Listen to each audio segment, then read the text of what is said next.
It was a beautiful morning on the island of Sodor. Thomas the Tank Engine's blue paint sparkled in the sunshine as he puffed happily along his branch line with Annie and Clarabel. He was feeling very pleased with himself.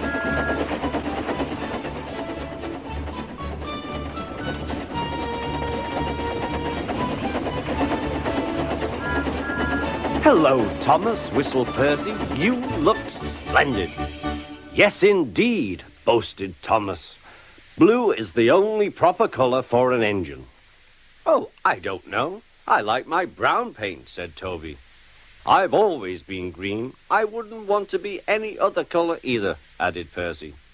Well, anyway, huffed Thomas, "blue is the only color for a really useful engine. Everyone knows that." Percy said no more. He just grinned at Toby. Later, Thomas was resting when Percy arrived.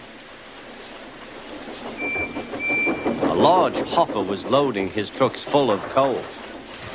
Thomas was still being cheeky. "Careful," he warned. "Watch out with those silly trucks." Go on, muttered the trucks. "And by the way," went on Thomas, "those buffers don't look very safe to me." The last load poured down. "Help! I'm choking!" cried Thomas. "Get me out!" Percy was worried, but he couldn't help laughing. Thomas's smart blue paint was covered in coal dust from smoke box to bunker. "Ha ha!" chuckled Percy. "You don't look really useful now, Thomas. You look really disgraceful." "I'm not disgraceful," choked Thomas. "You did that on purpose. Get me out."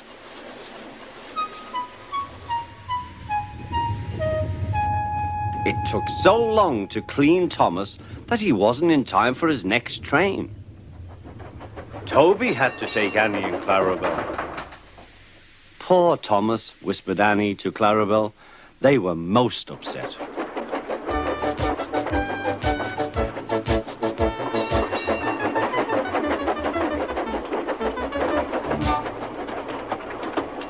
Thomas was grumpy in the shed that night. Toby thought it a great joke, but Percy was cross with Thomas for thinking he had made his paint dirty on purpose. Fancy a really useful blue engine like Thomas becoming a disgrace to the Fat Controller's railway. Next day, Thomas was feeling more cheerful as he watched Percy bring his trucks from the junction. The trucks were heavy and Percy was tired.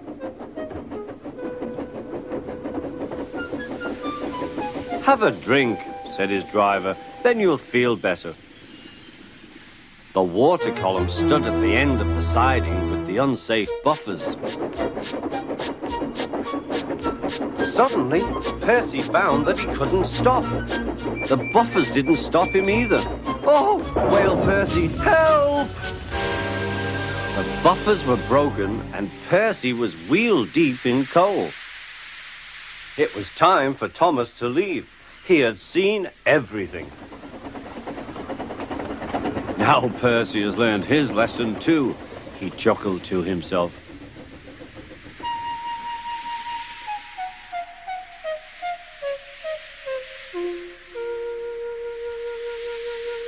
That night, the two engines made up their quarrel. "I didn't cause your accident on purpose, Thomas," whispered Percy. "You do know that, don't you?" "Of course," replied Thomas, "and I'm sorry I was cheeky. Your green paint looks splendid again, too. In future, we'll both be more careful of coal."